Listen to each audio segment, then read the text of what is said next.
Hari-hari ini kita mendengar banyak berita mengenai orang bercerai atau orang selingkuh, seolah-olah itu mode zaman sekarang dan sepertinya sulit menemukan orang menikah dan bahagia. Karena itu saya akan mengawali seri inspirasi mengenai bagaimana menikah dan bahagia. Saya banyak menjumpai orang yang tidak sanggup melanjutkan pernikahannya. Kenapa nggak sanggup melanjutkan pernikahan? Aduh, kami nggak bahagia. Kenapa nggak bahagia? Perbedaan kami terlalu besar. Saya menjumpai orang yang mau bercerai. Kenapa bercerai? Kami nggak ada kecocokan. Perbedaan kami terlalu besar. Jadi rupanya banyak masalah karena menjumpai perbedaan di dalam pernikahan. Aduh, kami berbeda dalam segala hal. Nah, tunggu dulu. Kenapa menjumpai banyak perbedaan? Padahal kalau diingat dulu waktu pacaran, perbedaan itu sudah diketahui. Bahkan sering saya berjumpa dengan anak-anak muda karena saya aktif di lembaga kepemudaan. Saya berjumpa dengan mereka yang sedang pacaran dan saya berkata kepada mereka, coba kamu pikir sekali lagi. Kamu tuh beda suku, kamu beda pendidikan, kamu beda ekonomi, kamu beda kebiasaan, kamu beda budaya, kamu beda temperamen dasar. Dan pemuda-pemudi berkata, tapi Om Jarot, kami saling mencintai. Cila, saling mencintai ya. Lalu mereka menikah. Setelah menikah, cintanya nggak ada lagi. Yang ada tinggal perbedaan. Ya, jadi sebenarnya perbedaan tidak masalah selama ada cinta.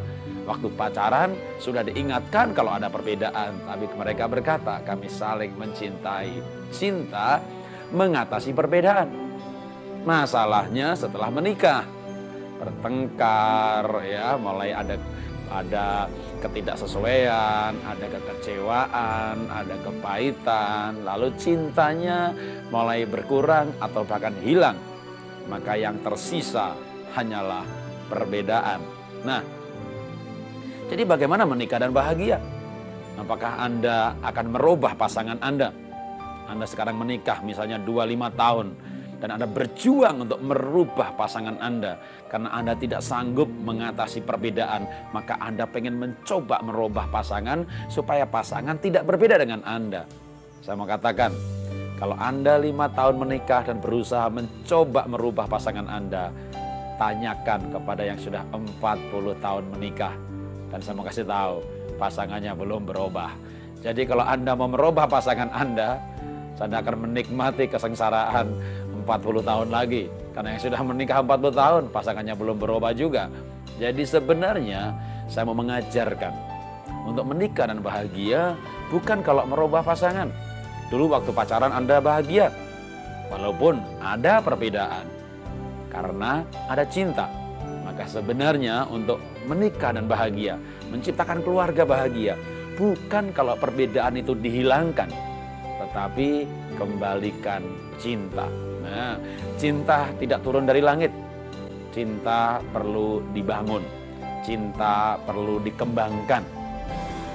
Bagaimana mengembangkan cinta di dalam pernikahan? Maka langkah pertamanya, karena masalah utamanya adalah masalah perbedaan, maka belajarlah untuk menerima perbedaan.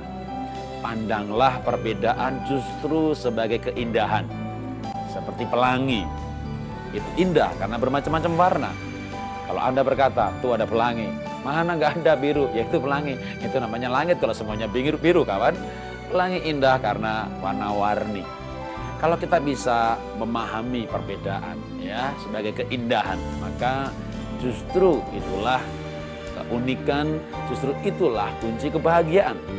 Karena sebuah perbedaan tidak perlu dipertentangkan sebenarnya. Kita bisa membuat perbedaan ini sebagai hal yang saling melengkapi.